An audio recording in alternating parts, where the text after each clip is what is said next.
Okay. But yeah, so welcome to this tonight's reading of The Great Cosmic Mother, Okay. Rediscovering the Religion of the Earth, written by Monica Shu and Barbara Moore. I am Angel Brown, founder of Heart and Soul Studios. And so the format, every time that we're reading, the format is one where, you guys you put yourself on mute. You can continue to move about how you'd like. You can treat this as an audio reading, as an audio type of, yeah, as an audio book. And Okay. what I usually do is so I read from about 8:30 to 10:15, and then we save like 15 minutes for any kind of comments, questions, reactions, things like that. Mm, So I am going to get started because this is a nice thick book that we're working our way through. okay. And we're starting with on the chapter Moon Mines. That's where we are. Okay. The slightly bulging equatorial region of our globe is closer to the moon than other parts of the earth. Mm, Probably for this reason, women who live near the equator tend to ovulate during the full moon. mm, I just pointed because we were just speaking about how in alignment, the processes that women go through, the physiological processes that women go through, how much they are in alignment with the phases of the moon. Okay, but because of the phenomena of menstrual synchrony, in which women living together tend to have their periods at the same time, a wow. synchronous full moon ovulation would mean a synchronous menstruation near the dark of the moon. And mythology has, in fact, always associated the two.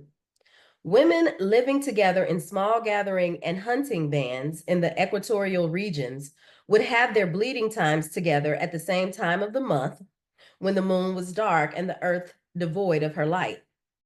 Our human ancestors lived for millions of years in equatorial Africa, and perhaps this means that human consciousness began evolving in synchrony with this powerful observed fact of all females bleeding together, bleeding mysteriously in time with the mysterious disappearance of the moon.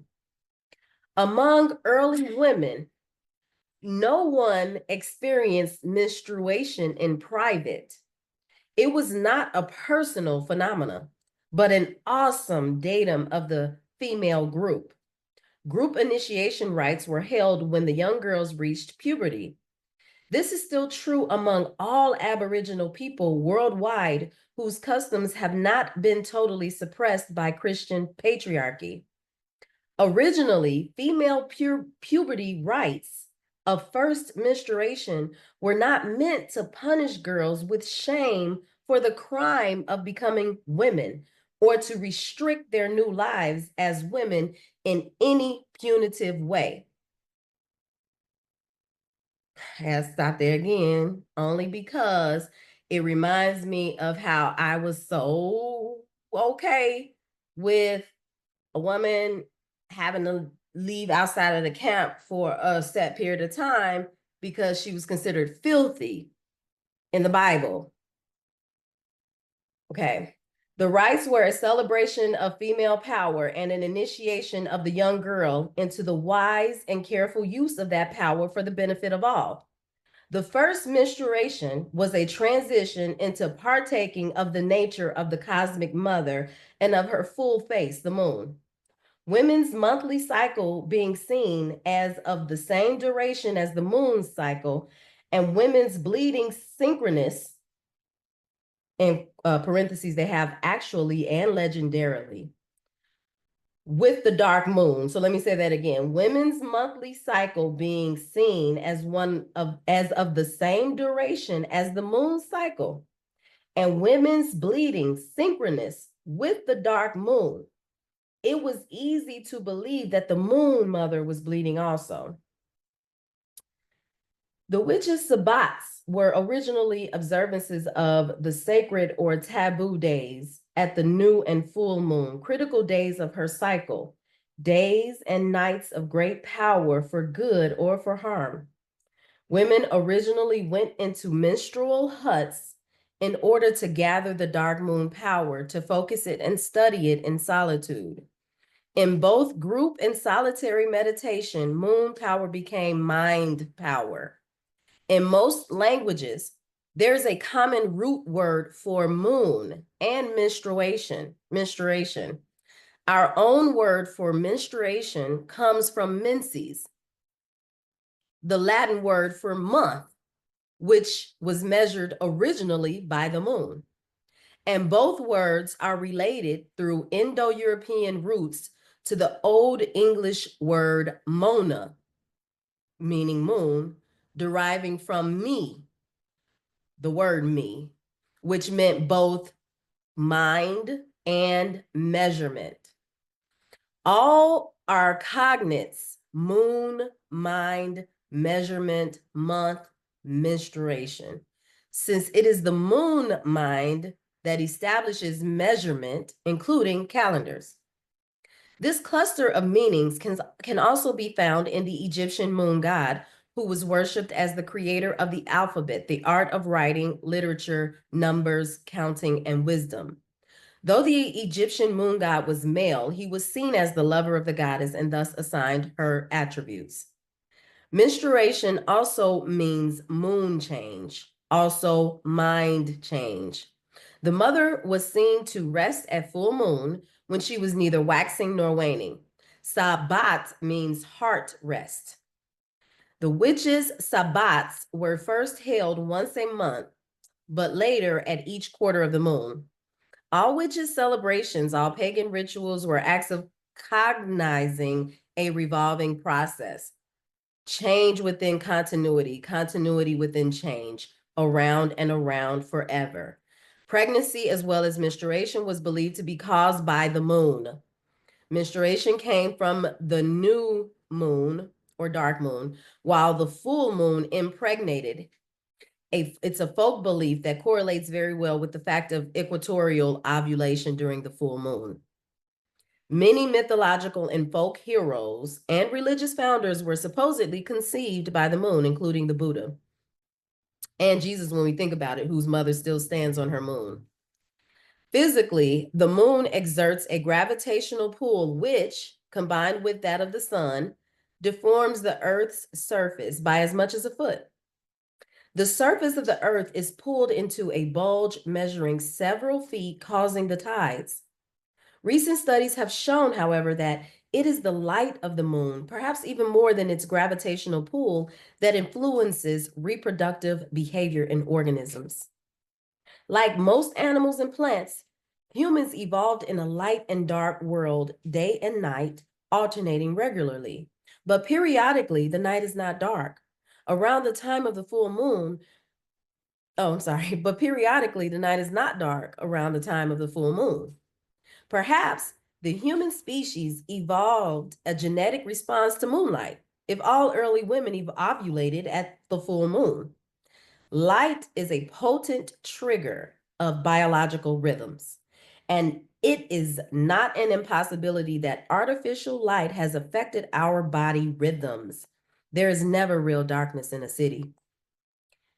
Destroying our ancient understanding of our menstrual month/moon periodicity.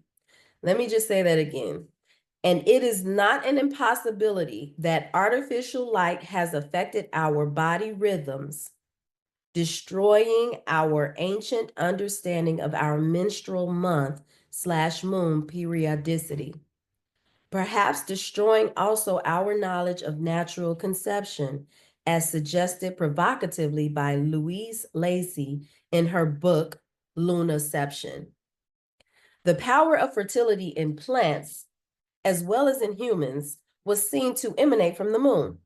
Many people still hold the ancient belief that plants grow mostly at night under the polarized moonlight. Agriculture began in very warm Near Eastern climates where the sun can be a force hostile to life, scorching young shoots, burning leaves, and the soil into arid dust. Plutarch, In his Isis and Osiris argued that the moon, with her humid and generative light, is favorable to the propagation of animals and the growth of plants, while the sun, with his fierce fire, scorches and burns up all growing things, renders the great part of the earth uninhabitable by reason of his blaze, and often overpowers the moon herself. In such lands, summer with its unrelenting heat has conceived as a return to chaos, the end of the world through heat and fire. Early people saw the sun as the lesser fruit of the mother sky. It was female night with her cool moisture and magical moonlight that gave life and fertility. In the cold north, though, where the sun is benevolent and welcome, the sun was seen as a mother goddess. Perhaps this was so for the Celts. Ancient people knew that a child is not only the product of human sex. Children are also the offspring of the earth spirit joined with the astrological influences existing at its conception and birth. Earth was considered to be the home of children before they were born. In Africa and Australia, for example, souls waiting to be born were believed to live under the earth or in rocks. Unborn children lived in fountains, springs, lakes, and streams, or in trees, bushes, and flowers, waiting to be born as human beings through the joined energies of the earth and moon. Festivals dedicated to the goddess were the favorite times to conceive children. The moon's monthly waxing was beneficial to an infant's growth, and there were baptism rites where the baby was exposed to the moon, sun, and earth, incorporating the newborn within this celestial sphere or family. In this way, both Bantu Africans and Native Americans linked the social, biological, and spiritual worlds. Among people for whom sex does not imply impurity or hold magical religious danger, the taboo on the sexual act does not occur in relation to ceremonies. Rather, ceremonial sex was always a powerful act leading to spiritual perfection. Within the stone circles of the Neolithic, perhaps the entire community celebrated the creative power of the goddess. In festivals coinciding with those magic times when the energy tides of the unseen flowed strongly around and through the earth. Earth channels were then wide open to receive her spirit, giving enhanced consciousness, healing, and fertility to the people. These are the ceremonies that have been so condescendingly labeled fertility rites by prurient patriarchal anthropologists and satanic orgies by the missionaries. And what were those children like who were born with the blessings of both the moon mother and their human mothers? Were their psyches wide open, communicating easily with the greater self? Was the psychic slash astral slash lunar body more vibrant and aware? Were they able to communicate and resonate with the animals and plants, the stones and whole earth, and also tune into cosmic vibrations of moon, sun, and stars? What were moon minds like? The vast silence of dark space, lit by the clarity of the moon and stars, became a metaphor for deep thought and creative vision. The moon goddess was the judge and giver of law. Crimes, challenges, problems were investigated by the women by moonlight. Bright nights were spent sitting around the fire, thinking, contemplating, envisioning. This is why words that have to do with mental activity are, in most languages, cognate with names for the moon.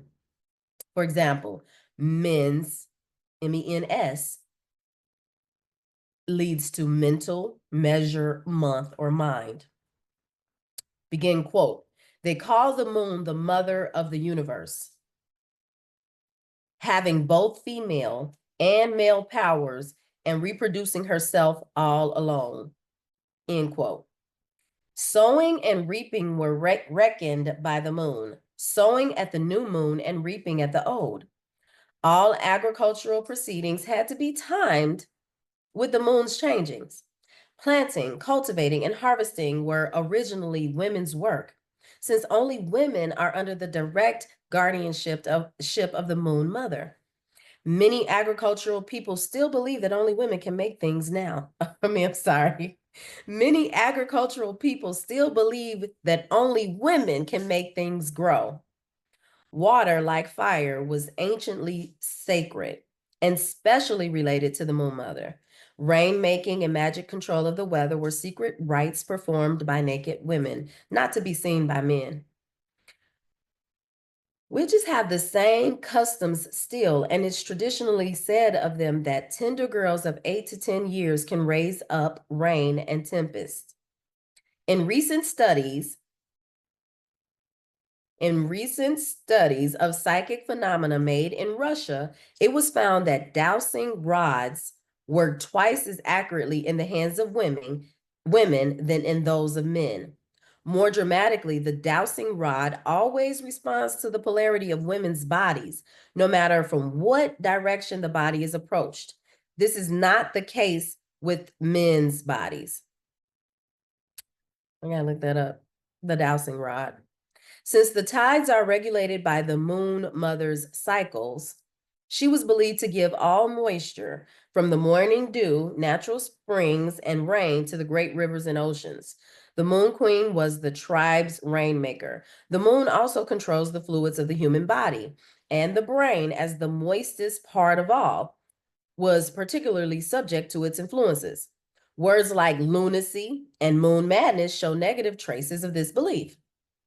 In the Stone Age caves, there had been darkness and seemingly changeless stability. Following wild game and gathering wild plants, Paleolithic people lived in a dream time. Perhaps movement in time was not intellectually experienced as we do until reaping of wild grain was replaced by the punctual observance of seed time and harvest time, the development of a calendric time sense. Seasonal inundation of land helped mark these plantings and harvesting periods.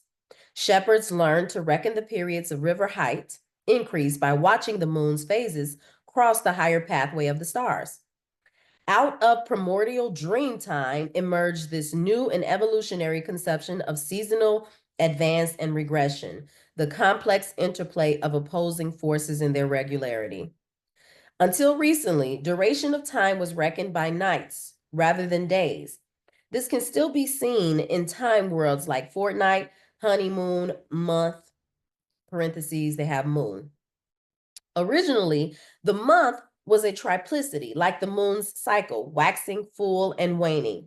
The month was divided into 3 periods of 10 days each, and this division is retained in the astrological division of a zodiacal month into 3 decans.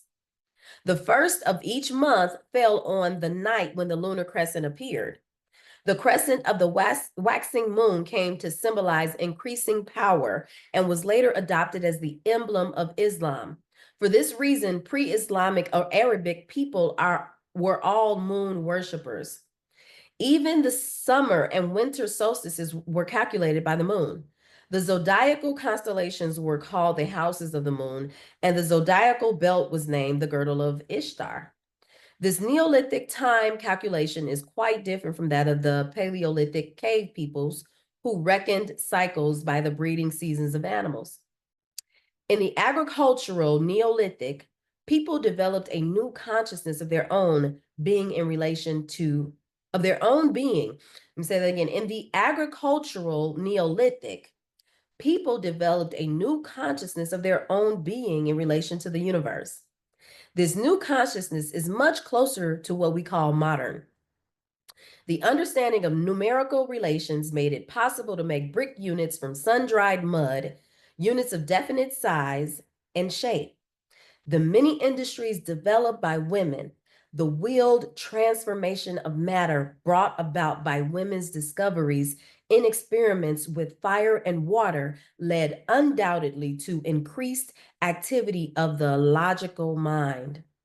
Just the notion of movement returning on itself, the building up of shape around emptiness, as in the making of a pot, so different from the carving of wood, bone, or stone, was an amazing feat of abstract thinking. A conception of cyclic symmetry developed, which in the end led to the invention of the wheel. There was a striking geometric tendency in Neolithic design, as in the repeated patterns of woven cloths and the repeated signs and symbols of pottery. This abstract and repetitive patterning was very different from the naturalistic animal and human forms of the old Stone Age cave cultures. And it had its dangers.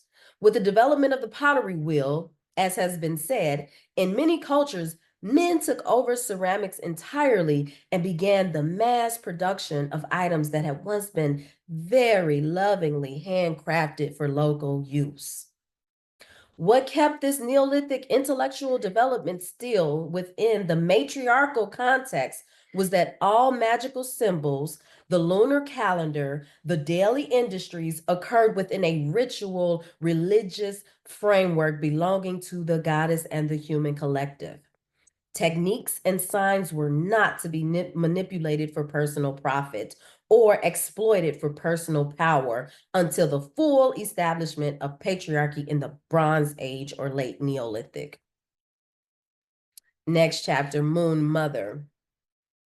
The earliest representations of the Moon Mother, and perhaps the most universal, were in the form of a cone or pillar of stone. This is the column on which the death in life goddess perches, the quote, anointed one, unquote. The stones themselves were considered sacred. Sometimes they were meteoric, and they were anointed by having ritual oil, blood, or fermented liquor poured over them. The great Semitic moon goddess Astarte was worshipped on Mount Sinai by the Canaanites in the form of a stone pillar, long before Moses received the stone tablets from the law there. Mount Sinai, in fact, means mountain of the moon. And it is interesting to note that the Hebrew Levite priests were originally serpent priests, i.e., Levi means great serpent, as in Leviathan. There is a close resemblance among moon mothers everywhere. In this form, the great goddess is always the lawgiver, the orderer of time, the judge of the dead, and the eternal source of wisdom and ecstasy. She was Ishtar of Babylon long before 3000 BC, so let me stop there. She was Ishtar of Babylon long before 3000 BC. As the Hindu moon mother, Kali,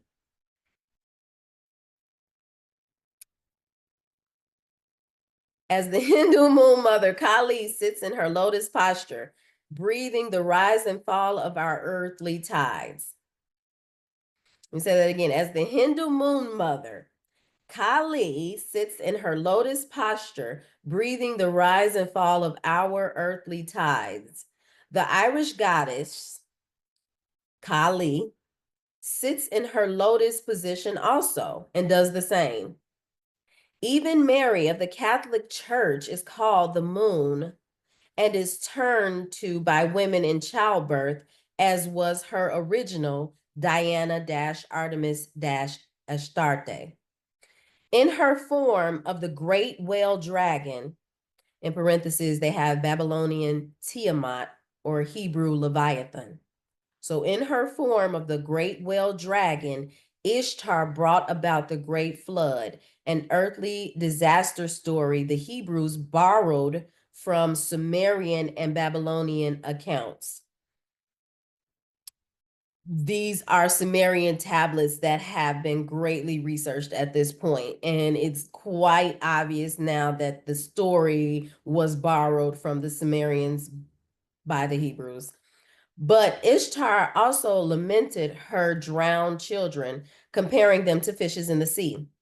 And it is always in the form of the great serpent or dragon or sea monster that the moon mother was slain by later patriarchal heroes. As Tiamat or Vritri of the Vedas, the Gorgon / Medusa, or the dragon, as let me say that again. So as Tiamat, Vitri, or the Gorgon Medusa, the dragon slain by St. George, or the snakes driven from Ireland by St. Patrick. So again, let me make sure I say, let me get it all together. So it is and it is always in the form of the great serpent or dragon or sea monster that the moon mother was slain by later patriarchal heroes. So they were the patriarchal heroes, either they were slaying Tiamat, they were slaying Retri of the Vedas, they were slaying the Medusa, or it was the dragon that was slain by Saint George, or it was the snakes that were driven from Ireland by Saint Patrick. It's all the same. In fact, there never were any or many snakes in Ireland. The Christian saint symbolically killed a female fiend in in serpentine or dragon form, whose Irish name was Cora, called the devil's mother by the pious. Okay, I have some symbolism here. It's a lot, but so I'm not going to show this one. We'll see. Okay, so the threefold goddess of Arabia, Magna Dia, was enshrined in the sacred black stone, the Kaaba at Mecca, where she was served in ancient times by her priestesses. The sacred black stone at Mecca, site of so many pilgrimages, is imprinted with her vulva, yoni, sign, and covered with a black pall called the skirt of Kaaba.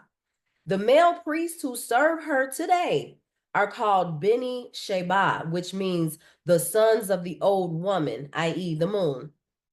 Present-day Muslim pilgrims to this shrine Present-day Muslim pilgrims to this shrine, the most holy place of all Islam, are mostly unaware of the pre-Islamic significance of the Kaaba. They circle the black stone 7 times to attain the summit by spiraling around it. 7 is the number of the moon, and the ancients always danced the way in spiral processions to the summits of her earth mounds.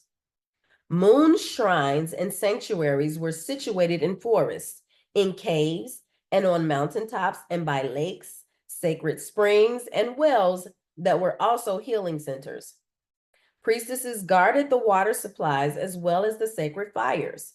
This was true in even Roman times, where the priestesses were called Vestal Virgins. Water springs originating deep in the earth were believed to have magic and healing powers. And fire was the fertilizing power of the moon, the sacred flame representing the moon's light. Torches, candles, and bonfires were burnt to help keep the moon's fertilizing light shining. The bonfires, torch processions, and candle burning at Christmas time originated in these fire rituals of the goddess. On December 13th in Sweden, Saint Lucia travels in procession as the Queen of Light, with a crown of candles in her hair, surrounded by her maidens. Even now, and of course, the evergreen tree. So on December 13th in Sweden, St. Lucia travels in procession as the Queen of Light, with a crown of candles in her hair, surrounded by her maidens, even now, to this very day. And of course, the evergreen tree, the gift exchange, and the midwinter festivals of Christmas all derive from the ancient pagan midwinter rituals of the goddess. So in parentheses, they say St. Lucia of Sweden on December 13th, the festival of the Greek on August 13th, 13 members in a witch coven. Is the number 13 seen as unlucky because of its association with matriarchal religion? Among pagan Scandinavians, Friday the 13th was celebrated as a beneficent day. Friday is Freya's day, the great goddess of the north, and 13 is the number of lunar months in a year. Many patriarchal bad omens are simply reversals of what was sacred to matriarchy and the goddess religion. The left-hand path in patriarchal religion is called the path of evil, of woman, of black magic. The left side of the body, where the heart beats, was considered by the ancients to be the seat of divine feminine power. All life comes from her heart. The word sinister, which originally meant left, has come to mean everything suspicious, evil, ominous. The word sinister, which originally meant left, has come to mean everything suspicious, evil, ominous, while dextra, meaning in Latin right or right-handedness, has acquired wonderful meanings like skillful, mentally clever, and correct. In Europe, an illegitimate child was long signified as bar sinister, meaning child of the left side, the mother's side. The right-hand path is supposed to be the path of goodness or of white magic, and children are encouraged to favor the right hand, the hand of righteousness. Oh my goodness. I just want to stop there and say I had an Arabic friend who she said if her parents see any of her siblings or her anybody that comes out that are born and they start writing with their left hand, they are like beaten. Like that's not they beaten till they figure out how to write with their right hand. It's wow. Yeah, you know I'm left-handed. Wow. So is Alicia. So is Bianca. I think Bruce is left-handed too. Wow. Yeah, my whole house. Wow. Okay. Um who I thought I just heard something. Okay. In Christian imagery, the good sheep sit on God's right hand in heaven while the bad goats go to the left. That these connotations remain with us in modern politics is not accidental. The right is father fascistic, the left is mother or communal. Ancient moon priestesses were called virgins. Virgin meant not married, not belonging to a man, a woman who was one in herself. The very word derives from a Latin root meaning strength, force, skill, and was later applied to men. Virile when it was applied to men. Let me say it again. The very word virgin derives from a Latin root meaning strength, force, or skill. It was later applied to men, and that word was virile. Ishtar, Diana, Astarte, Isis were all called virgin, which did not refer to sexual chastity, but sexual independence. In all great culture, heroes of the past, mythic or historic, were said to be born of virgin mothers.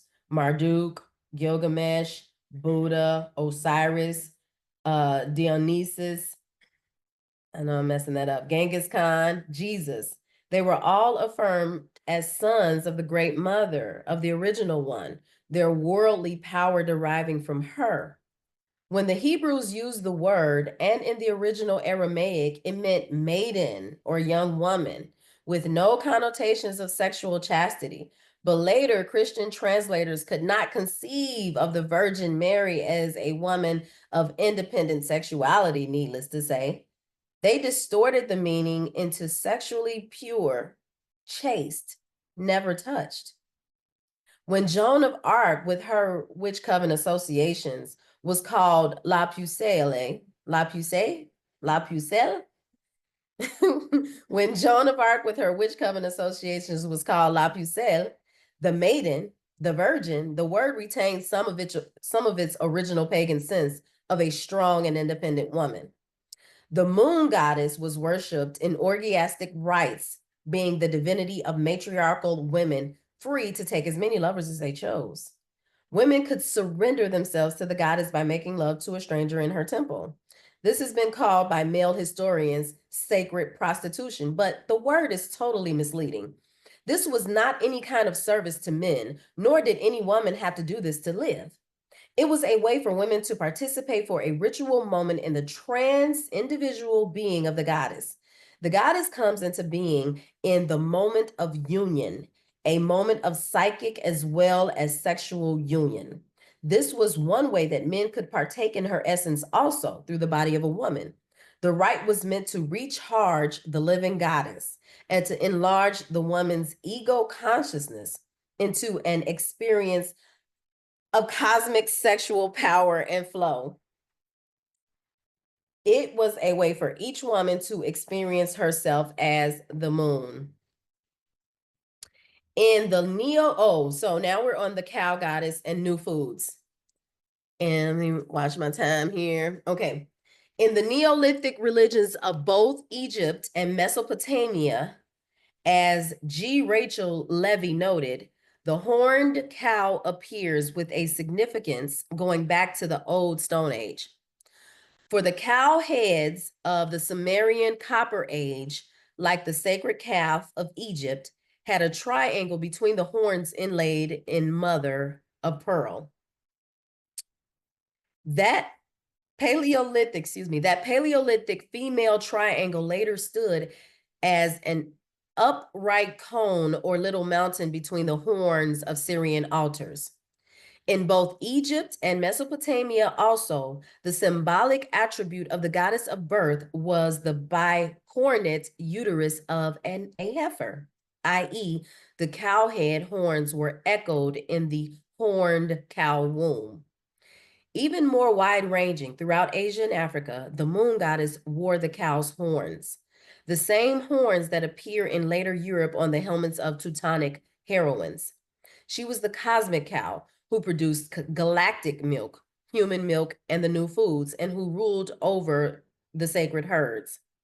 She who gives you blessings from heaven above and from the abyss below, blessings of mother life.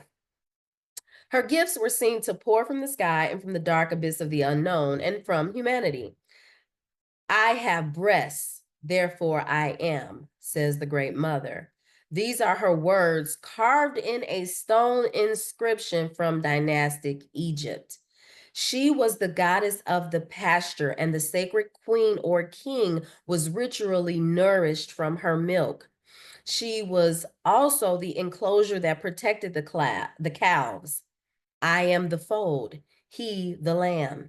She was the gate of the enclosure, as well as the winged and horned gate of the temple. She was the gate of the dolmen womb, two stone pillars with a transverse stone resting over them as a kind of ritual doorway. Entrance and threshold rites were always performed to her. The enclosure, the gate, the door, the pillars of the temple, all these were her body and were thought to have magic and healing powers.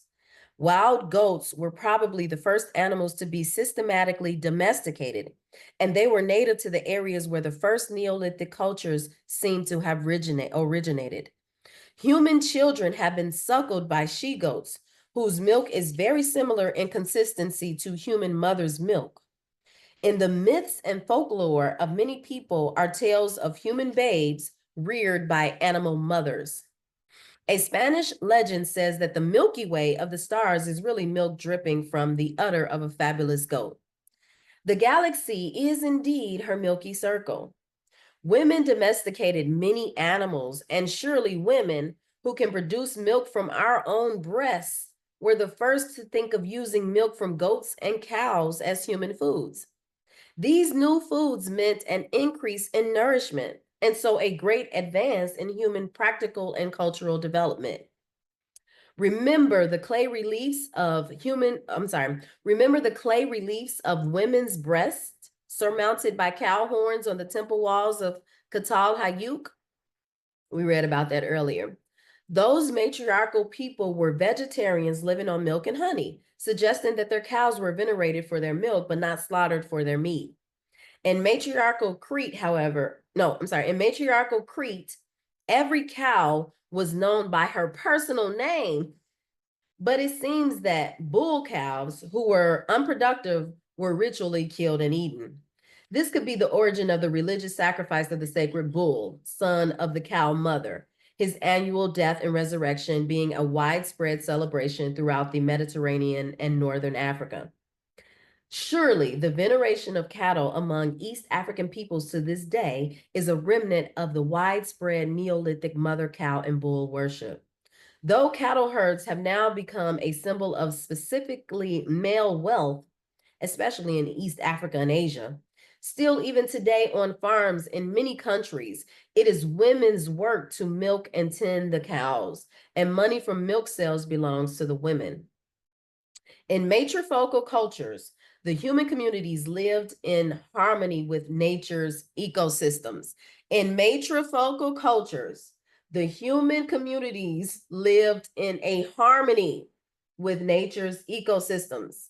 With the introduction of settled farming came a serious danger of upsetting the balance that nomadic food gatherers and hunters had maintained with the environment. The women farmers and gardeners of the Neolithic had to learn to cooperate with the earth through crop rotation. They learned to fertilize fields with human and animal excrement. And then in parentheses, where human excrement has been widely used to fertilize soil, as until recently in China, people build up resistance to its bacteria. Okay. In the Neolithic, at the origin of agriculture, everything went back to nature in an eternal cycle. In a natural ecosystem, one dead organism becomes energy for another life. And the cultivated fields and farmlands develop their own ecocycles. In Indonesia, for example, up to 40 different kinds of plants will grow in the same fields. Vegetable bushes, root vegetables, beans, herbs, fruit trees, and so forth. People develop these wise systems for a simple reason. They are living directly with the earth's capacity for survival, not profit. That was under the matrifocal culture. With patriarchy, however, with male-dominated farming and animal husbandry, the plants, animals, and soils begin to be forced to produce beyond their natural capacities. In the beginning of patriarchy, profit was in the form of ego and power, ownership of large herds, domination of agricultural space and labor. Even before money was introduced, this kind of personal profit system took precedence over the natural balance of the ecosystem. Healthy cycles were ignored and destroyed. With the growth of cities and large landless urban populations, more people had to be fed, with less respect paid to the land. Finally, with advanced technology, farming became a business industry, and specialized monoculture methods were introduced. Growing just one kind of plant like wheat on vast areas is more immediately profitable, saving machinery and human labor in the short run. But in the long run, with the same crop year after year in the same fields, the soil is exhausted. Insects also multiply in monocultures, and chemical pesticides become a global business, introduced to kill pests violently, but they also kill off the birds, who are the natural insect eaters, and the bees. And over longer spans, they kill the workers. Without bees, the fruit trees and other plants are not pollinated, and so it goes. Nature works in coordinated cycles, and when a harmonious cycle is destroyed, a cycle of destruction will take its place. Because patriarchal men have refused to cooperate with nature, following religions and secular ideologies based on defiance and contempt for the earth, they have now almost destroyed our chances of survival on earth.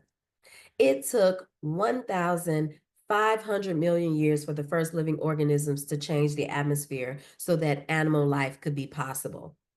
But patriarchy has destroyed so much in relatively no time at all, roughly in 2,000 years. At increasing speeds today, forests are cut down, water is poisoned, the air is polluted, the soil is ruined. The point is that such devastation could happen only by way of male-dominated religions and cultural ideologies based on hostility toward the earth's cyclic processes. For at least 500,000 years, human beings survived as pagans, not because they were savage and stupid, as the missionaries of all patriarchal religions would have us to believe, but because pagan means of the land. It is a spiritual orientation that linked people, body, mind, and soul with the intelligence of the earth.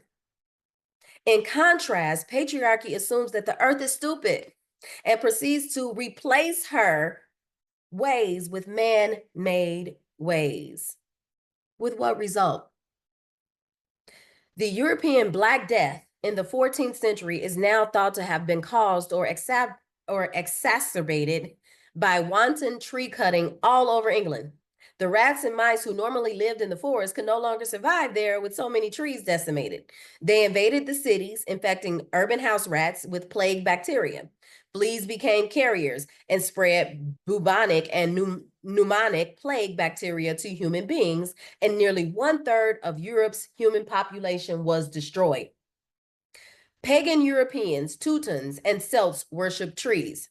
Large numbers of trees were designated sacred, and there were penalties ranging from mild to severe for anyone cutting down a sacred tree. Anyone found cutting an oak, for instance, had his navel removed. His intestines were then pulled out and wrapped around the tree. His body thus roped to the tree with his own guts until he died. Was this savage? Or was it a way of guaranteeing that no mortal could destroy the life and heritage of a whole people, a whole living world, for his own brief personal profit? If any of our pagan ancestors were to view the current decimation of our entire forests with our permission to turn them into cardboard boxes and toothpicks, certainly they would think of us as something worse than savage. In AD 1000, African men accumulating larger and larger herds of cattle as symbols of personal wealth and status began to graze tame cattle on the savannah, where normally only wild animals had ranged, in balance with the region's fragile capacity. The cattle were male property. The more cattle, the more status. Women also were bought with cattle, but because these cattle were used only for their milk and blood and not slaughtered for meat, they multiplied rapidly, eating all the grass. And the savannah was turned into a desert. So the savannah ain't always been a desert. Didn't know that. It takes 20 million tons of grain protein to feed cattle, which in turn give back only 2 million tons of protein in the form of meat. So all the land used to feed cattle is used inefficiently. This is a major cause of world famine today. Land that should be producing grains to feed many people are instead being used to feed cattle that will become food for a relative few. And the way 80% of American cattle are raised by the cattle industry, their excrement does not even return to fertilize the fields. Under patriarchal animal breeding, the animal mothers, cows, sows, hens, are reduced to mechanical units of mass production in grotesque denial of their motherhood and the laws of healthy growth. Few people realize that cows have to be subjected to yearly pregnancies so that milk, cheese, and cream that form a substantial part of the diet of the lacto-vegetarians and meat eaters, the majority of the population in the Western world, may be produced. Hardly any cows in the dairy herd are allowed to suckle their calves for more than 3 days, if at all. The calves are then reared by hand. Cattle are highly intelligent, and attachment between the calf and mother is particularly strong. The calves, the inevitable byproduct of these continuous pregnancies, if male, go to the slaughter almost immediately to be made into veal. The rennet used to make most commercial cheeses has to be taken from the stomach of a newly born calf, and 80% of the beef industry is a byproduct of the dairy industry. The modern dairy cow leads a life of hell in continuous childbirth, made painful by the cow's unnatural life cycle and forced passivity, separation from her calf, pregnancies, and being milked all through the years.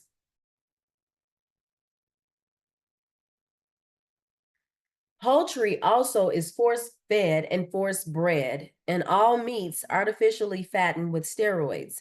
The mass antibiotics injected into commercial animal feed also remain in the meat, leading the wide-scale disruption of the helpful bacterial growth in the human intestine. not to mention all the other chemicals, flavorings, preservatives, and color dyes, pumped in to make something long dead seem freshly killed. If we are what we eat, then are we, when we eat foods, I'm sorry, let me get this right. If we are what we eat, then what are we when we eat foods produced in these ways? Next chapter. Ooh, Mother, Daughter, and Rebirth. And I do want to say this book was written in 1984 and it is 2024. And it is very, very much relevant. Very, very much relevant. Yeah, it's 2025 now. Yeah, 2025. Oh my gosh. Okay. Mother and Daughter and Rebirth. That's the next chapter. Yeah, okay. In later Neolithic times, she, the heavenly cow, begot a son slash lover who was seen as the sacrificial bull. The bull, as the moon's son slash lover, was ritually killed in Crete by priestesses even in the Bronze Age. He was the bull called Minotaur, bull of Manos, in the Cretan labyrinth. Remaining frescoes show the ritual sport of bull leaping with young Cretan women and men somersaulting naked over the horns. The corridas of modern Spain, France, and Mexico are Western remnants of this Neolithic matriarchal bull ceremony in Crete. In Dahomey, West Africa, Black Amazon priestesses practiced bull sacrifice with ritual dances and sacred swords. Dahomey had Amazon warrior troops well into the 19th century, and a version of their ritual is still performed by Dahomeyan women.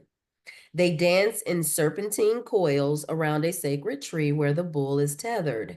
As the priestess kills the bull with her sword, the women's chorus chants, quote, "Thou the great, who presents thy saber to cut a throat, my hand itches. What our ancestors have done. We the strong, we are alive. We knock at the door of your house. We are the only ones left." End quote. These women are priestesses of voodoo, and much of this ritual survives also in the voodoo cults of Haiti. But long before the bull's son was born, she gave birth to the first daughter. The corn mother of North American natives sacrifices herself, her limbs severed and her blood given to the earth to bring about the cultivation and many uses of corn by humanity, her children.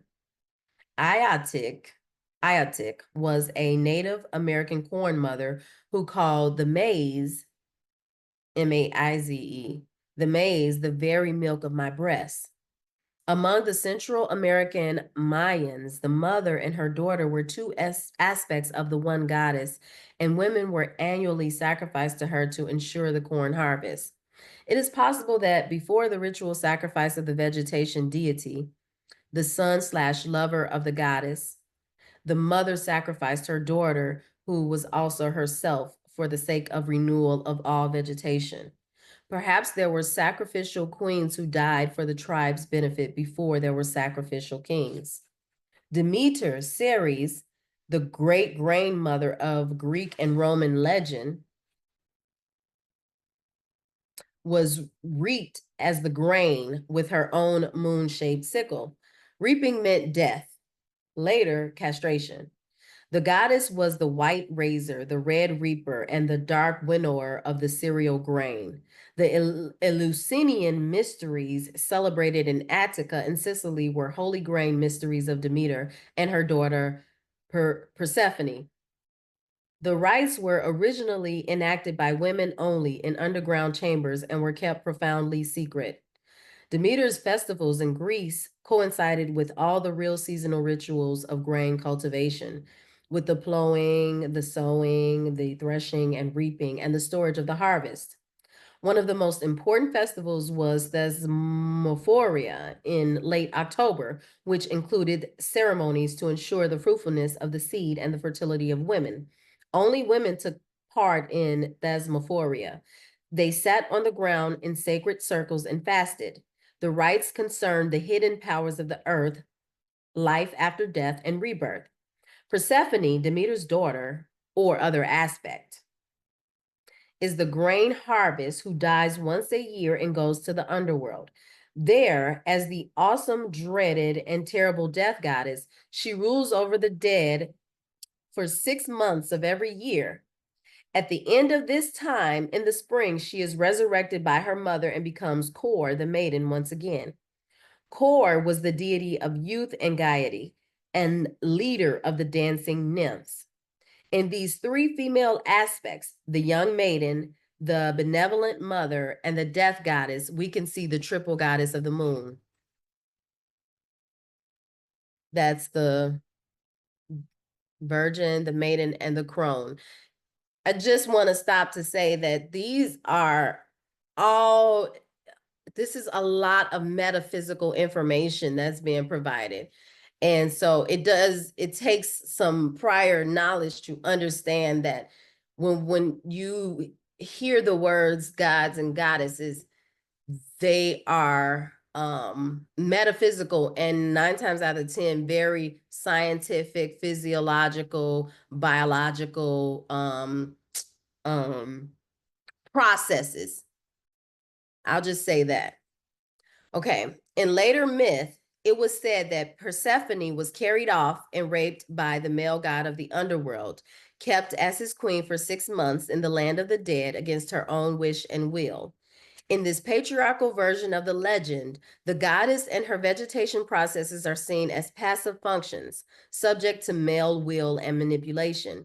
In the original legends, the whole process is active. The goddess is intentional. She sacrifices herself.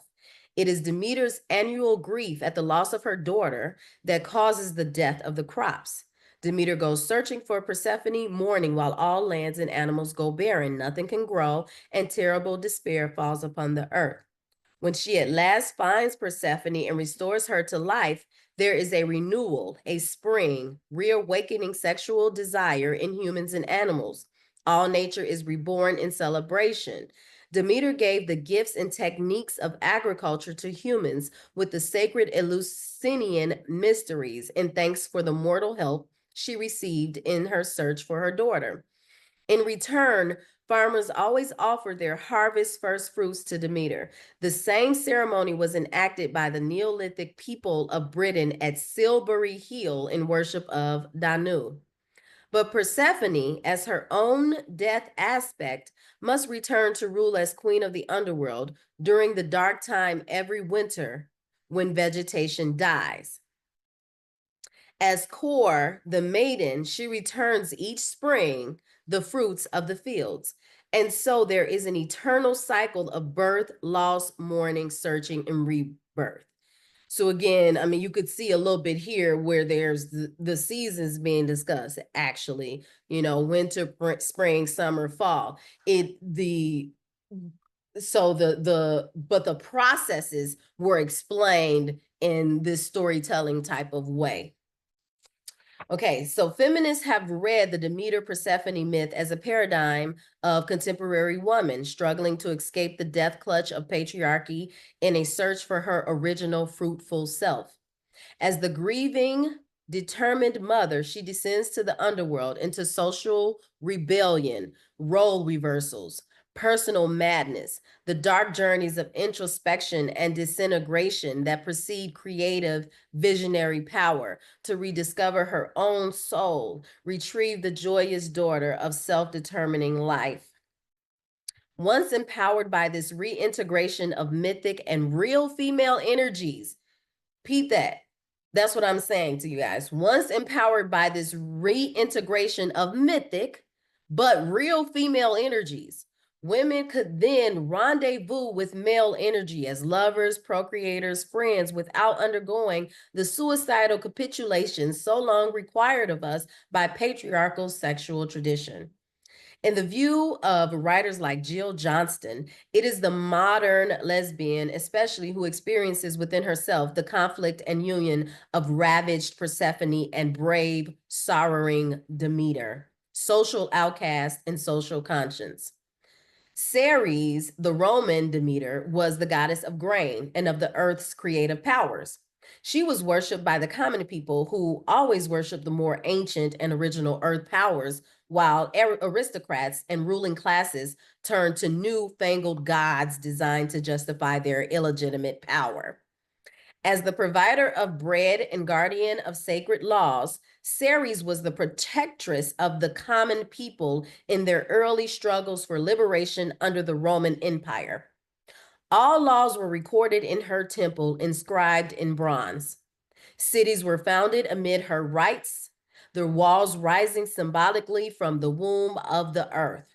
During festivals of Ceres in patriarchal Rome, neither father nor son could be named out loud, lest mystery of the mother be desecrated by the memory of masculinity, marriage, or father right, all aligned with the hated innovations of the new military regime. In the Eleusinian Orphic and other mysteries of the mother, the small dung mushroom was eaten by worshippers. It has an effect similar to mescaline, giving the participant an experience of universal illumination. Demeter, in one myth, attempts to make a child immortal by anointing it with ambrosia and hiding it in a fire to burn away its mortality.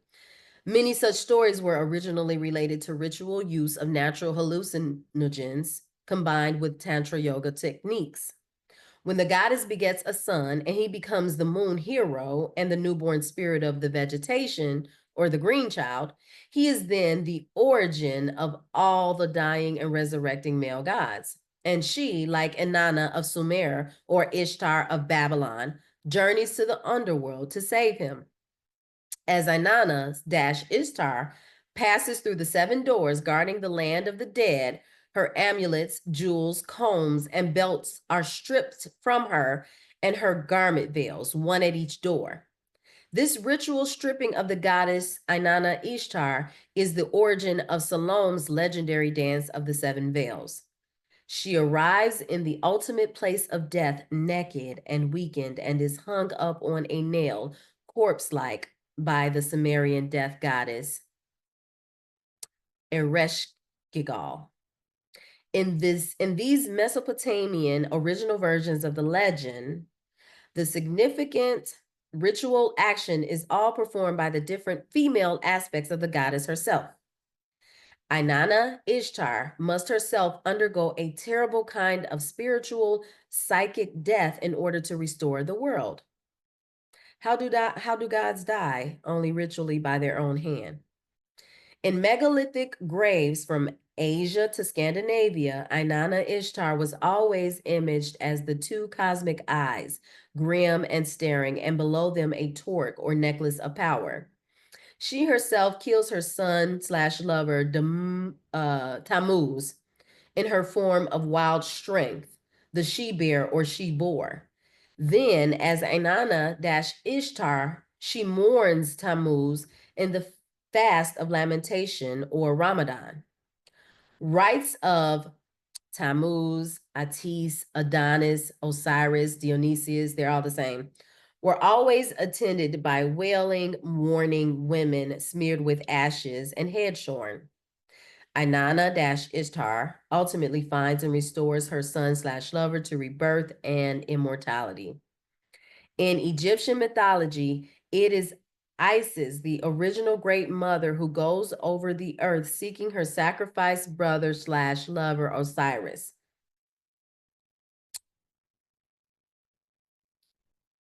Isis finds and pieces together the severed parts of Osiris's body, renewing the world. Again, and so I don't want to teach because I just wanted to read, but I, again, just want to point out that there is definitely an underlying process happening here. And one who I've studied the Egyptian book of the Coming Forth by Day. This book goes on to describe what is really happening here. And it's self-introspection that's happening on so many levels, where you are so disconnected from yourself that as you continue to do this introspection and healing, you are beginning to gain more aspects of yourself. You're beginning to gain more understanding of certain aspects of you that you repressed or you forgot about. So you remember. You begin to remember. And what's being said is the same sort of thing. There's that search. She's going to find Osiris and picking up members of the body, but really it's what I just said. It's about remembering, but in the way that in the process that I just described. um so I'm going to go back there though. So Osiris was her moon fruit, the vegetation that yearly destroyed, and then it was regenerated by her. In still later legend, Osiris was murdered by his own dark aspect, a twin brother Set. In some myths, the moon hero fights his own way out of the underworld, and still later, showing the complete reversal of meaning under patriarchy, the ritual of the moon god becomes that of the sun god, who saves the male-dominated world by slaying the great goddess herself in the form of a dragon, whale, serpent monster. Robert Graves in The White Goddess writes about the goddess in her orgiastic aspect, how at midsummer she demands human male sacrifice. This is the aspect of the goddess that has most fascinated male poets. She is the queen of the mountains, of Sumer, of the wind, and of the wild oxen. And the hero, Hercules, is her son. Hercules means the glory of the death goddess. Now, Heracles, Hera/Era, is the female aspect of the sky and air, encompassing her fertility. She was ruler over the pasture lands. Her hair was curled like snakes. Her eyebrows were shaped like horns. She was called the cow-eyed, the noble one, giver of all.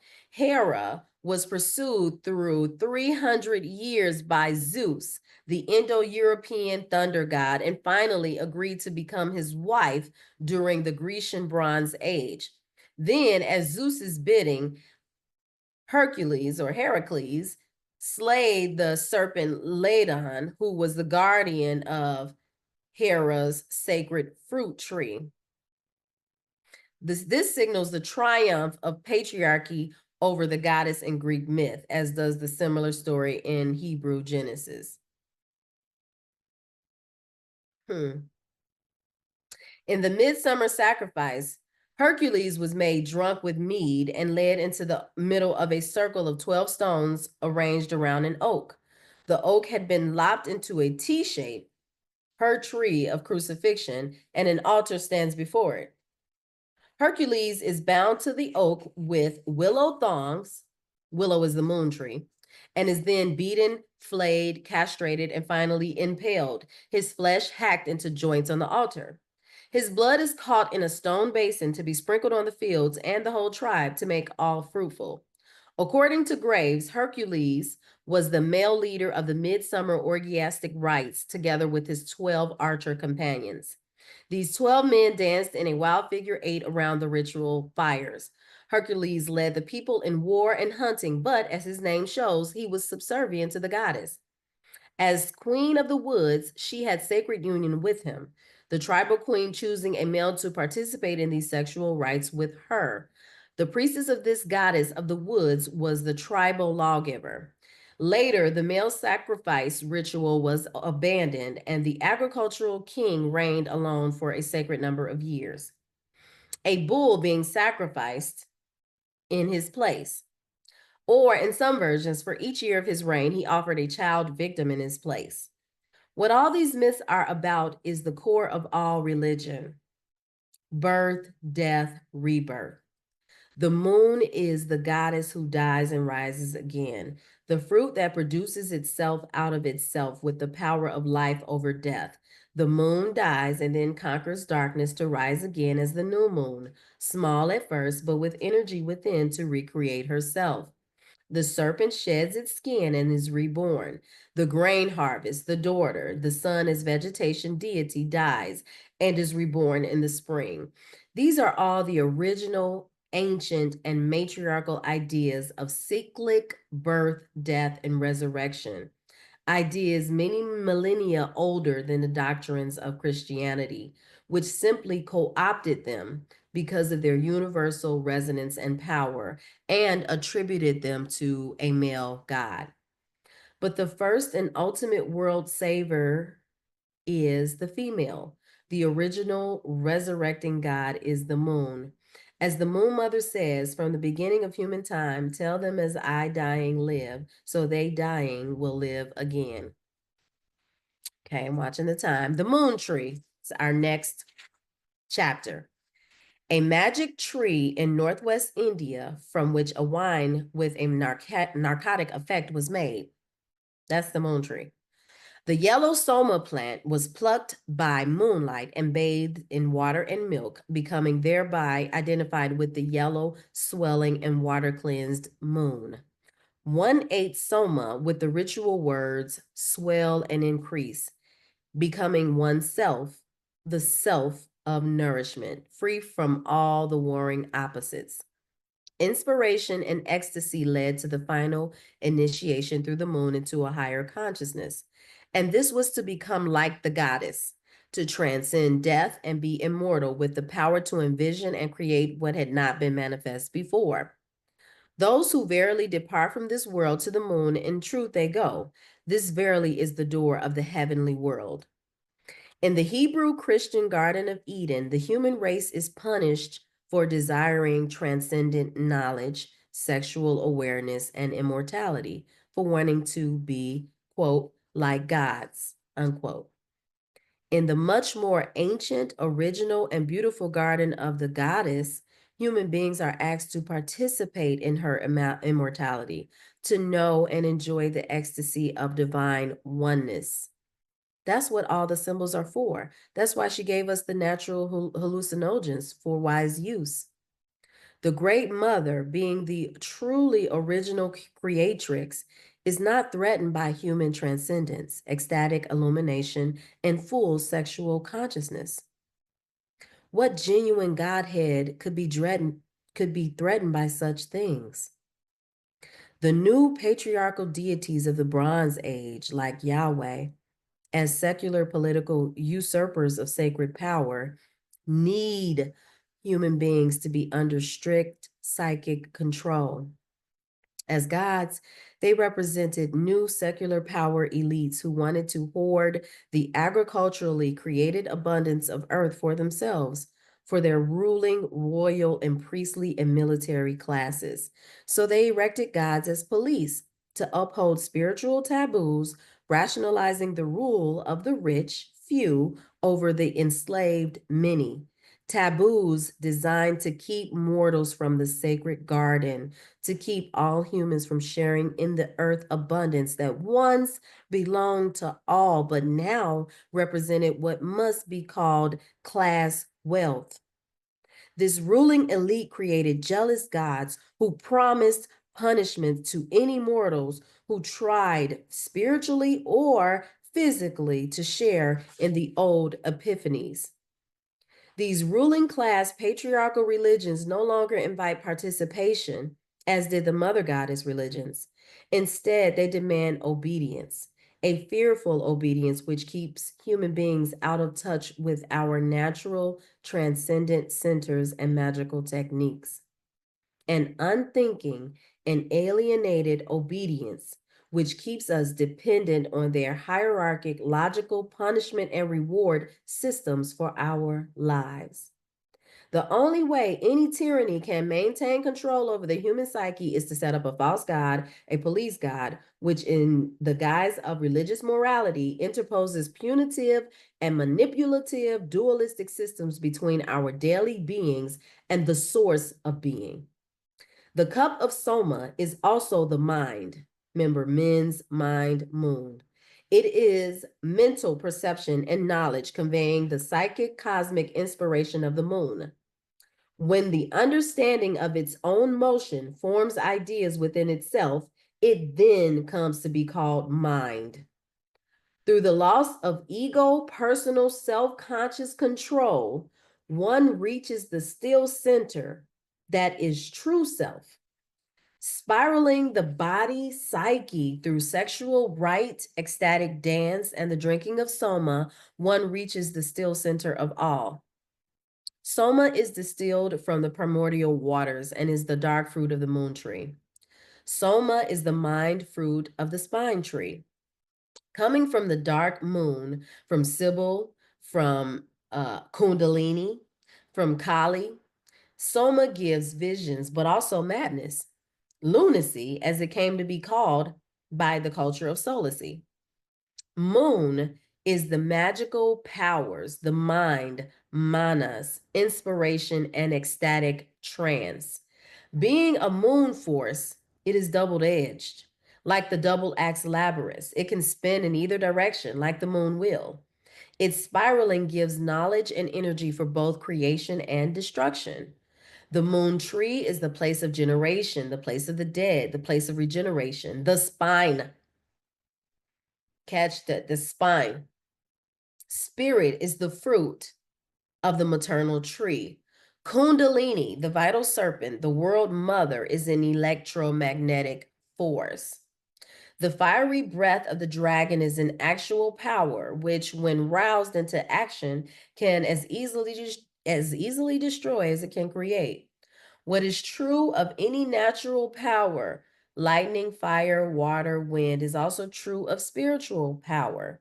Great energy is also great danger. Within the goddess, everything is real. Spirit and matter are equally potent forces, and their intertwining action is constantly magic, constantly real. By separating spirit and matter, patriarchal ideology has reduced physical existence to a mere observable mechanism, so called practical reality, while spiritual existence is discarded or abstracted into the imagination or ideal. Or, as in the Apollonian solar cults and in theological tendencies of Buddhism, Judaism, Islam, and Christianity, spirit becomes sheer being, or pure existence in eternity, or absolute good, or some other intellectual abstraction wholly unrooted in cosmic process, wholly extracted from life, like some sublime tooth. Spirit in matriarchal religion does not negate its bond with the mother. It is generated out of the living process in time and space. She creates, dissolves, and transforms herself as she goes.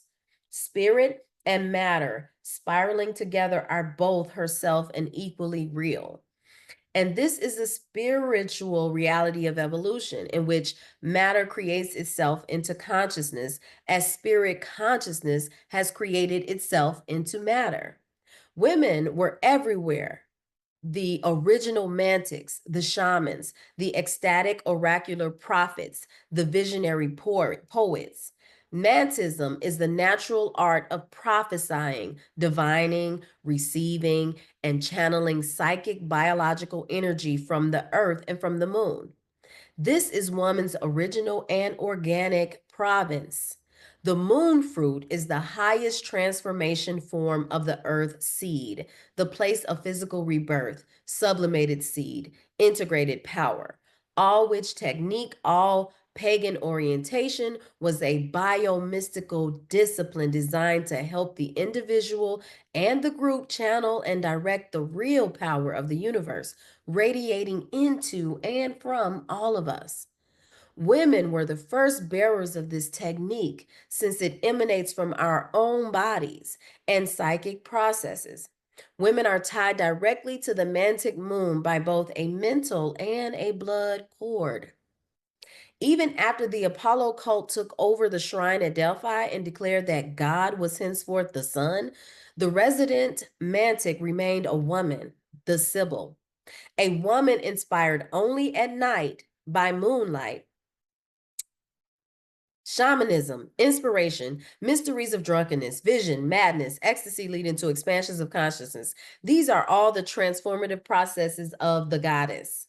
They can all be quite dangerous. The patriarchy has forbidden, outlawed, repressed these activities for millennia and for political reasons. While claiming to protect us from the dark moon, the destructive edge of the crescent acts, it also prevents us from making contact with the creative powers of the moon mother. The dark side is real. Spiritual and psychic death from the drinking of soma, poisoning, loss of ego, negative orgiastic rites, extinction, and madness, experiences of dissolution, rejection, utter deprivation, and the death mysteries of the terrible mother are all real. As Inanna Ishtar was hung up on the nail in hell by Estragal, the withered death goddess. And this is the importance of the ancient symbols, myths, techniques of all rites of initiations and occult doctrines. They can help one get through the danger center of the spiral and emerge transformed on the other side. They help turn personal psychosis into sacred transformation. It is precisely at the extreme negative point that the dark moon turns and shifts into its opposite pole of ecstasy and illumination. It is at this point that the moon journey can lead either to madness or a luminous experience of immortality. At the fusion of the double spiral, there is a vortex and winds of dissolution. Beyond is a still center and the bliss of union. Transcending the opposites, one can experience the shift from one pole to the other and contain within consciousness an active understanding of the process. And this constitutes the core teaching of the ancient mysteries. As has been said wisely many times, without the devil, there is no Christianity. With the good God forever at one pole and the bad devil forever at the other, the human mind under Christianity is locked forever into a battlefield of dualistic antagonisms with no hope of transcendence, i.e., no hope of maturity. The Christian mind remains undeveloped, the eternal spectator at the cosmic football game between heaven and hell, good and evil, defined as two irreconcilable teams. One must win, one must lose, and the spectator never knows wholeness.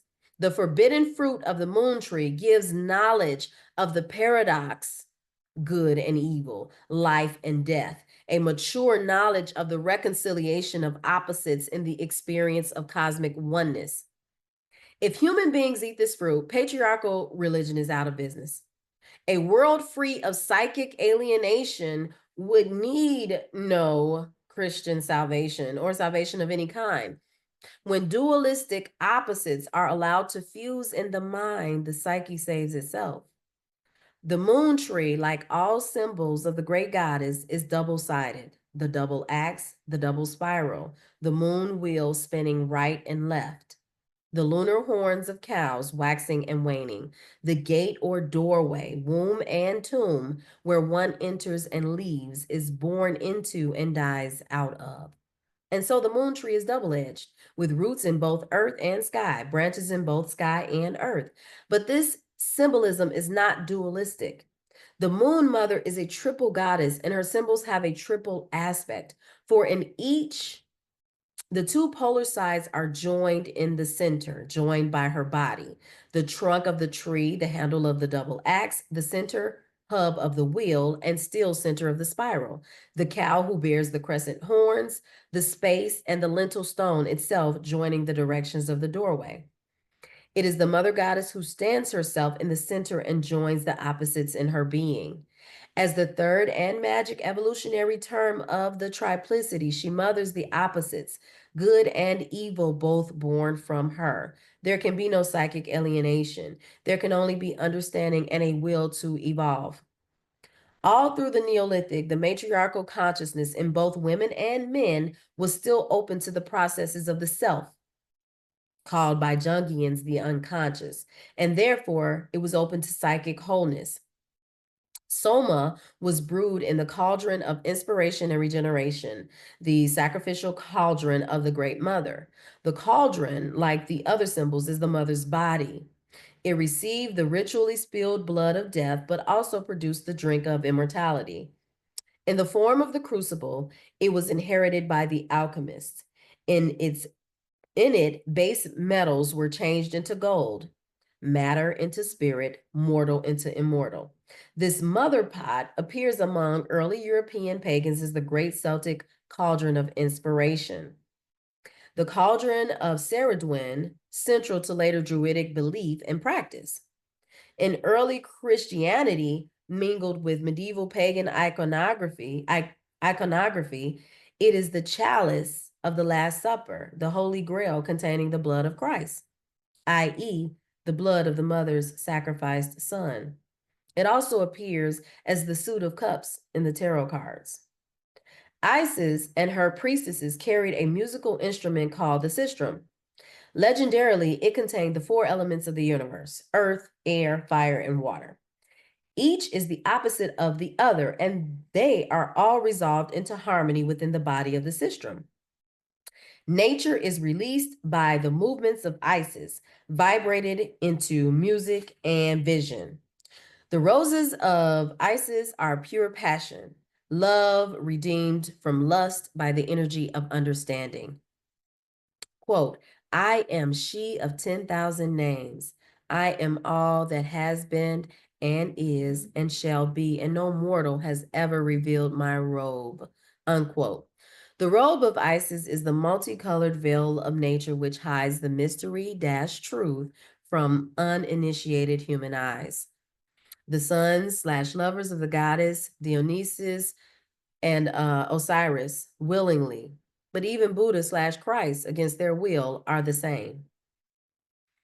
The sons slash lovers of the goddess, which were Dionysius and Osiris, which they were willing partners, but even Buddha and Christ, who were unwilling because of the way the I get it. Again, there's more teaching that I'm just, but against their will are the same. The goddess of Crete wears 3 opium poppy seeds on her head, and Buddhists twirl the wheel or the chakras to achieve inspiration and luminous integration. All this churning of the cosmic ocean finally produces the magic drink of Soma, the moon fruit, the mind. Okay. Next chapter is the dark of the moon and moon blood. And I What? want to show this one. This is some imagery, some Aztec imagery. Okay. And it was the Aztec earth and moon goddess um uh giving birth to both life and death, light and dark. So the Aztecs, I mean, that just I show that to date how far back this has to go, this picture goes, or this graphic goes. All right. So much of what comes to us from Great Mother mythology is her aspect as terrible mother. Historians and psychoanalytical researchers stress this aspect as though it illustrates the darkness and savagery of all those millennia unenlightened by the patriarchal order. There was blood, sacrifice, but nothing approaching the scale of patriarchal mass murder. Nor was the sacrifice wanton. It was highly ritualized, and people believed there were deep reasons for it. Our human ancestors could not have survived the millennia as brutal savages, nor could they have created all the seeds of all the cultures that followed unless they were highly complex beings. To know them, to know our own history as earthlings, we need to understand their complexity and their reasoning. The ancient people believed that the fetus was entirely formed and fed from the mother's blood. And this was why women didn't menstruate during their pregnancies. This perception was half correct, though the entire menstrual cycle is only recently understood. Menstrual blood was valued for its power. African and Australian Aboriginal people painted themselves red and poured blood on sacred stones, celebrating the menstrual power of the Moon Mother. The great and terrible goddess mother of India, Kali, my favorite, was covered in blood-stained clothes during her monthly periods, and these garments were prized as strong medicine. Kali's devotees also slashed themselves and covered her statues with their blood. These ceremonies still occur in India. Mhm. Expanding on the perceived power of menstrual blood, it was believed that the mother, as earth body, needed strengthening and renewal through blood sacrifice. As her blood created creatures, so the blood of creatures was cycled back to her.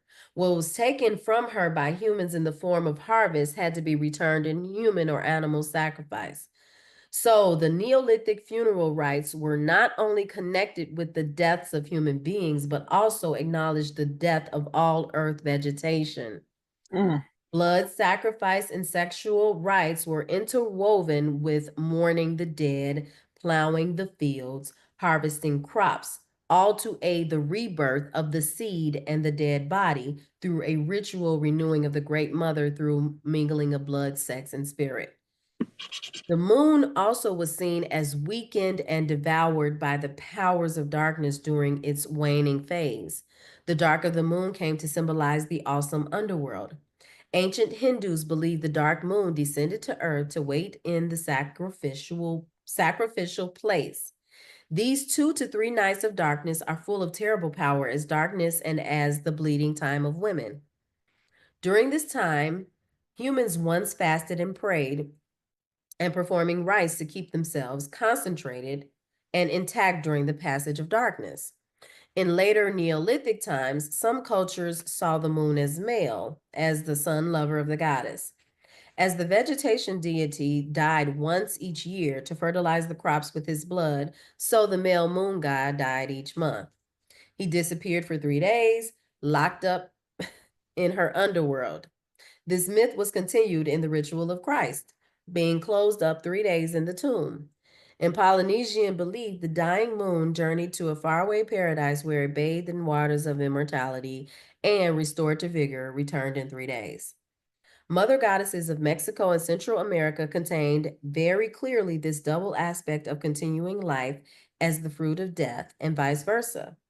Among the Mayans, the primordial gods were bisexual, lord and mistress of the two. Mm. Earth and night sky were the original unity, but the earth goddess falls from her embrace with the dark heaven and is torn asunder. From her two halves come heaven and earth. By this painful rending, she becomes the source of all life, all food, but she also thereby becomes the terrible mother. Sometimes the earth goddess cried out in the night, demanding human hearts, and then she would not be comforted until she had been given human blood to drink. This Mm. was in the quotations. Strong evidence suggests that mass human sacrifice among Mayans and Aztecs, in particular, the offering of hearts to the sun, was a late development initiated by the warrior and priest classes under a militant patriarchy. Blood sacrifice occurred worldwide. We never know for sure how much of it occurred within goddess worship and how much was attributed to the Great Mother religion by later male oriented priesthoods. Mass human sacrifice is definitely linked everywhere with ruling priests and warrior classes in elite male service to a sun god. Individual sacrifice, often voluntarily, undoubtedly occurred under the Great Mother, under the moon, and it occurred only among settled agricultural people. Why? Because settled Mm. agricultural people during the Neolithic were taking control of the growing processes of the earth. They were deliberately planting, deliberately reaping, and they felt this intentional use of the mother's body might be a violation. It needed propitiation, which is a form of acknowledgement of use. Their need was for rebalancing, for reharmonizing above anything else. The Mayan earth goddess gives all life, all food, and then cries out in the night for human blood, her food. Here, at the place of origin, is a profound fusion of positive and negative symbols, and this is always related to food, not to sex, but to food, which is the first taboo. Sex does Mm. not require an act of death, an act of murder for its fulfillment, but eating does. From the beginning, there was a primary human perception that our living is sustained by death, by the death of other life forms, animal or vegetable. For all the world was seen to be alive, and humans lived by eating the world. The mother's Mm. creatures lived by eating each other within her body.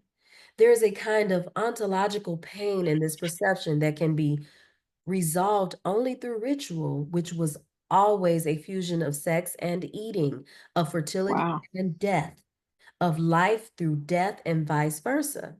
In fertility ritual, as in funeral rites, sex and nourishment are related through ritual cannibalism. The constant recycling of life through death and back again dramatically signifies a human need to harmonize these poles, especially the woman's need to harmonize our production of children with their consumption of food. This harmonization was always a major concern of women's religion.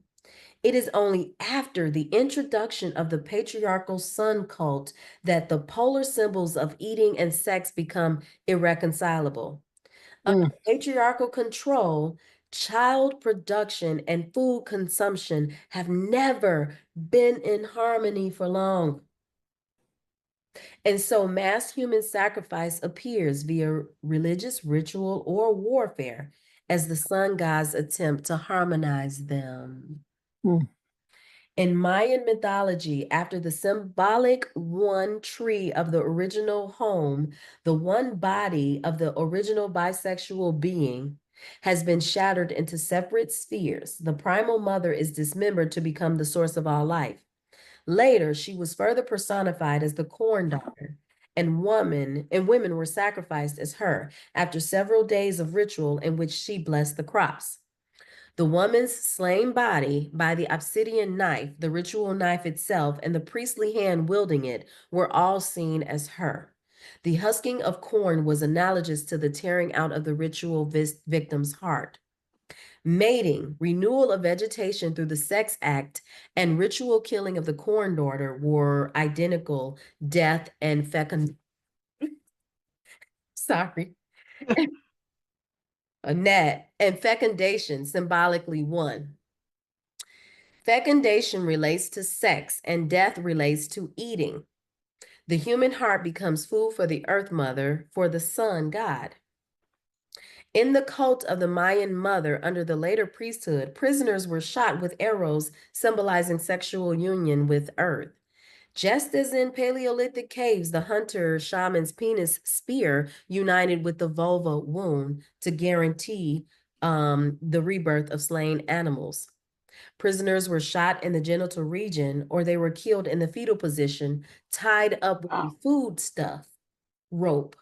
This rope was an umbilical cord attaching the prisoner victim to the center of a stone, which represented the center and entrance place, the womb of the earth. Mm. Both Mayans and Aztecs had a goddess who died in childbirth. She was the young moon goddess, daughter of the primal mother of the beginning. The souls of women who died in childbirth went to live in the west, where the moon and sun both die, Mm. along with the souls of heroic warriors who died in battle. Identity was seen between birth and the cutting out of hearts, Mayan art showing simultaneous scenes of human sacrifice and birth. All such images are attempts to symbolize the continuous feeding of a process, the continuous process of feeding. Life feeding death, which feeds life. The mother goddess dies to become food for life. Her children, her daughter as corn maiden or as moon especially, die to feed her. Another way to show this concept is through the two-headed goddess, the Mexican Cotlic. So it goes on to say, the colossal Aztec statue of Cotlic fuses in one image the dual functions of the earth, which both creates and destroys. In different aspects, she represents Cotlic, lady of the skirts of serpents, or goddess of the serpent petticoat, the serpent woman, or goddess of redemption, our Mm. mother, who was later sanctified by the Catholic Church as the Virgin of Guadalupe, the dark-faced Madonna, La Virgin Morena, La Virgin Guadalupana, the patroness and protectress of New Spain, and who was still the patroness of all Indian Mexico. In the statue, her head is severed from her body, and from the neck flow two streams of blood in the shape of two serpents.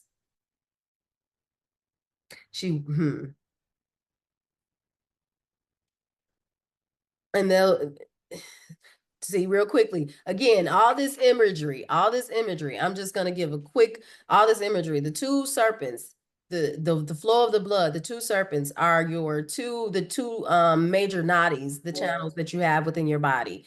The Ida, the Ingala, there are three of them, and their names are escaping me right now. But you have a one channel going up your left of your body, you have a channel going up the right, and you have the channel, energy channel going up the spine. So the Ida and Pingala, and then you have the Shishuma. These are the actual channels scientifically proven that are within your body. So again, I just wanted to point that out as there's a lot of imagery that we're seeing here, but there is some biological and physiological references that they're talking about. This is not straight literal. Okay, on her breast hangs a necklace of human hearts and hands bearing a human skull as a pendant. Her hands and feet are shaped like claws from the bicephalous mass, which takes the place of the head and which represents Omiscan, the topmost heaven, to the world of the dead extending below the feet. The statue embraces both life and death. Squat and massive, the monumental 12-ton sculpture embodies pyramidal, cruciform, and human forms. As the art critic Justino Fernandez writes, in his oft-quoted description, it represents not a being, but an idea, the embodiment of the cosmic dynamic power which bestows life and which thrives on death in the struggle of opposites. The resemblance between the Aztec Kotlik and the Hindu Kali is profound. They represent the same primal perception, the continuity of life and death.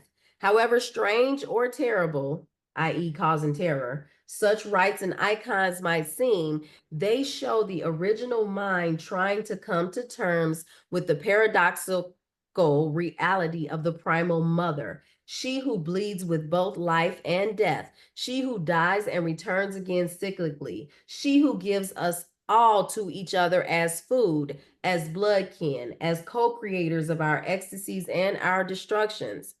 As Carlos Fuentes notes in Terra Nostra, terra meaning earth, and terror, the word terror, are related. They have the same origin because the source of life and the source of death are the same. And this is both a frightening and an awesome recognition. It is very hard to endure without ritual resolution. Moderns who neither kill nor grow their own food, nor bury their own dead, would seem to have solved the problem by avoiding it.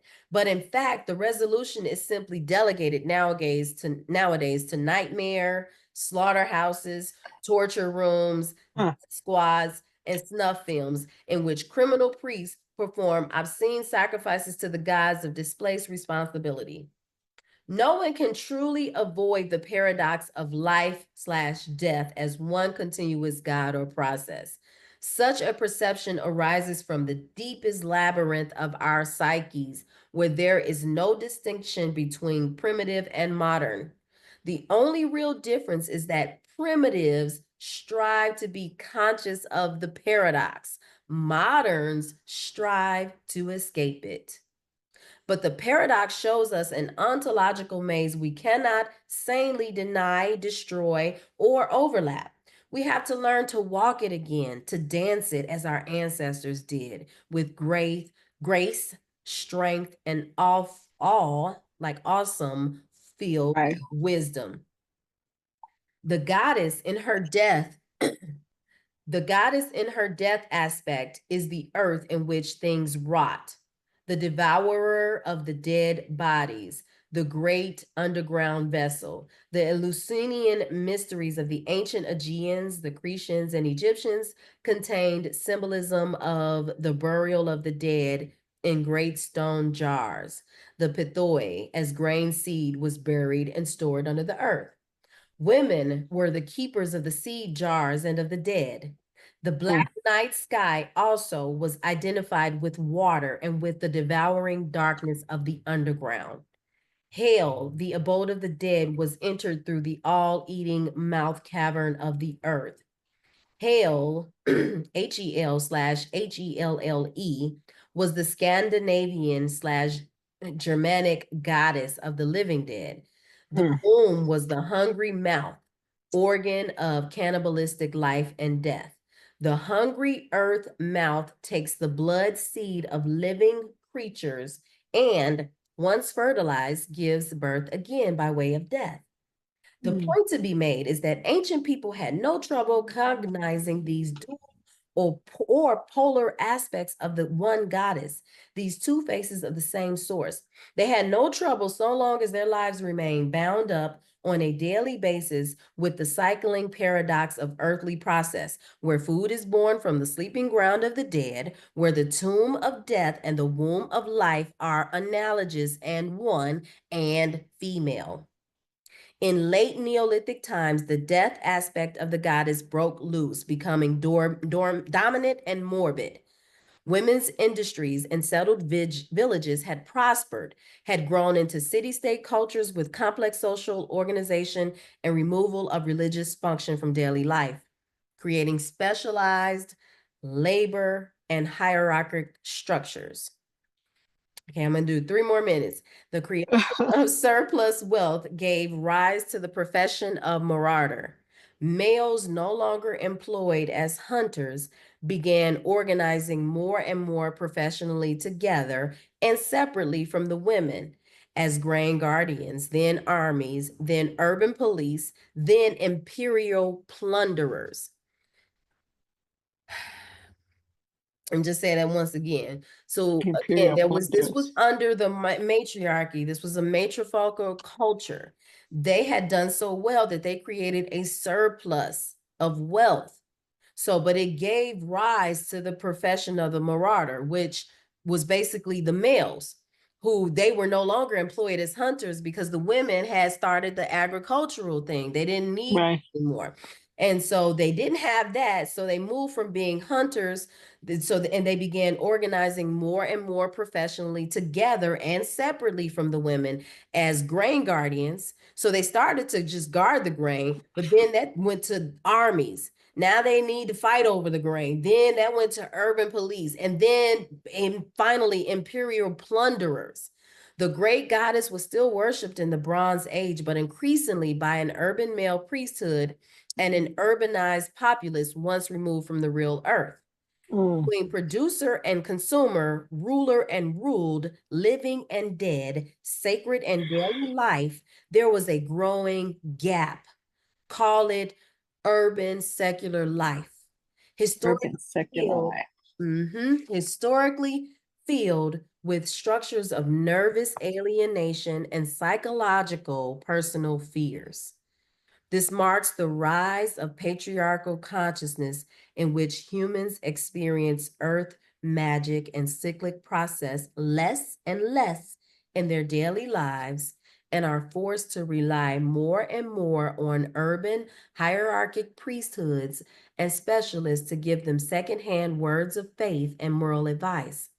When religion leaves the land, leaves ecstatic dance and prophetic chant, it becomes increasingly a matter of verbal exhortation, of moralistic rhetoric, where people are told what to feel and believe because they no longer feel and believe it.